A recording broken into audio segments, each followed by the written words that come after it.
Mae 9:00 ar nos Sadwrn. Tra ydych chi allan yn mwynhau eich hun, ydych chi'n sylwi ar gwpl ochr arall y bar. 2 efo peint i blaenau a'r 2 ddim yn siarad. Ydych chi'n meddwl ydych chi'ch hun? Tinder date? Wrong. Maen nhw'n nabod I gilydd well na neb. Dim Tinder date gone wrong di hyn, ond rhieni newydd ar ei date night cyntaf ers cael babi.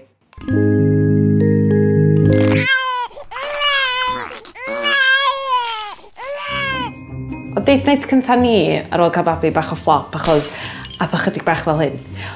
Ti eisiau mynd I pub watch a Game Cymru heno? Cer di watch a Game yn pub, na I setlo hwn I lawr ac awn I am fwyd wedyn. Cer di watch a Game yn pub, ti da takeaway adra ac awn I noson Netflix yn chill, ie?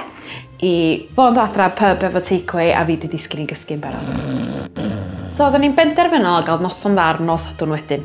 So 2 wythnos Sadwrn nes I a Lewis roedd yn gladrags ni mlaen ac yn elu am y pub.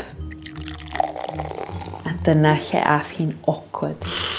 Dwi'm yn gwybod oedd o achos bod ni mor knackered ac oedd hi mor brysur neu bod ni droi ffasiwn bwysan yn ni'n hunan I gael hwyl a mwynhau yn hunan. Ond oedden ni jyst nista na. Gyferbyn yn gilydd ddim yn deud gair a dyna pryn nath o hitio fi. Ond na rhywun arall yn y pub ma yn sbio arna ni'n 2 ac yn teimlo'n sori dros ni ac yn meddwl, oh my gosh, dwi beth I siendio fyny fel. O'n i'n trio bob dim. O'n i'n trio cofio beth i'n arfer siarad am, beth i'n arfer chwerthin am.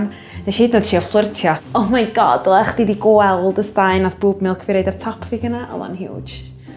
Ond oes I just yn flin. Nes i'n flin efo Lewis yn beidio gael sgwrs. O'n i'n flin efo fi'n hun am defnyddio boob milk fi fel flirting ammunition. Ac o'n i'n flin efo pawb oedd I deitha ni, mae rhaid I chi gael date night. Pam? Pam bo rhaid I ni gael date night? Pam bo rhaid ni fynd allan a cwestiynu pam bo ni hefo'n gilydd? Achos dyna'r oll nathon ni'r noson yna. O'n i'n dechrau poeni achos o'n i'n meddwl bod o'n mynd I orffan am fi achos o'n i'n boring. Lle oedd cwpl cool ifanc na oedd yn ffrio, gweiddi, snogio hyd I mynd. O'n i'n mynd yn desperate. A nes I wneud be ddedais I byswn I ddim. Nes I sôn am y babi. Pryd ydych chi'n hali'n wrong, does na ddim byd yn bod am siarad efo'ch partner am eich babi.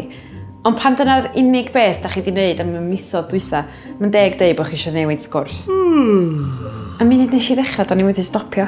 A doedd o ddim chwaith, oedd o fatha word vomit, oedd y 2 ni jyst yn siarad am yn babi ni. I noson cyntaf ryddid mewn misoedd.